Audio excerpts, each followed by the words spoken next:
Hi everyone, this is Dr. Richard Schulman. There's no doubt there are mental health consequences to COVID-19, especially consequences to quarantine, lockdown. I worked for a number of years at inpatient psychiatric settings, and when working with schizophrenics with other psychotic processes, we always tried to get patients to socialize. Social isolation is both a red flag for the onset of schizophrenia, but it's also a red flag for intensification, for relapse, for an increase in schizophrenic symptoms. There's lots of data showing that social isolation results in an increase in hallucinations for schizophrenic patients.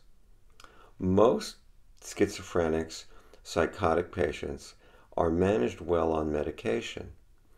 During lockdown, they will find it harder to access both socialization, of course, and the medication regimens they are used to taking that help control the disorder. Other populations who are at risk are children and families. There's increases in domestic violence, in alcoholism, older people.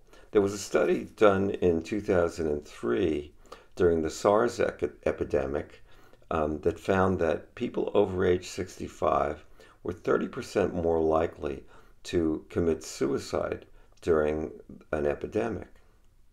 Other people at risk are frontline healthcare workers who are not only stressed and lots of anxiety, but they're also worried about contamination themselves. People with learning disabilities have their routines disrupted, and they're also cut off from their usual support networks.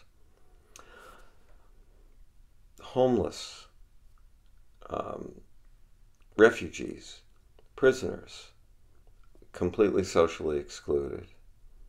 So there's a lot of consequences of lockdown. And it isn't just, this flattening the curve, it's causing other kinds of problems. Now, we don't know if COVID-19 can pass into the central nervous system. There's no study on this.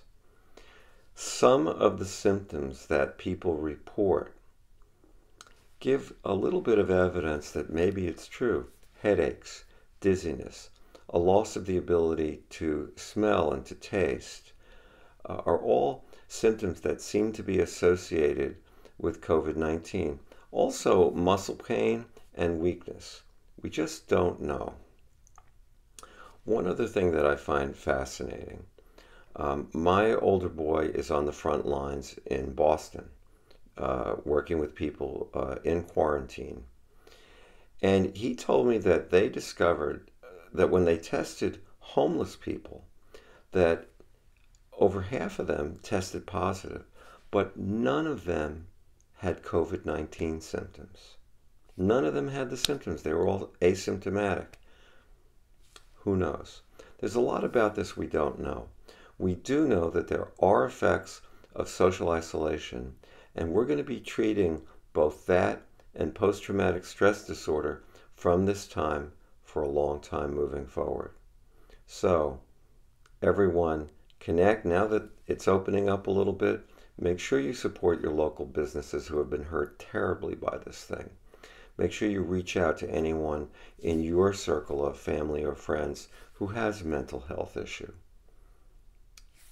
Do all the things that you need to do to take care of yourselves, support your immune system.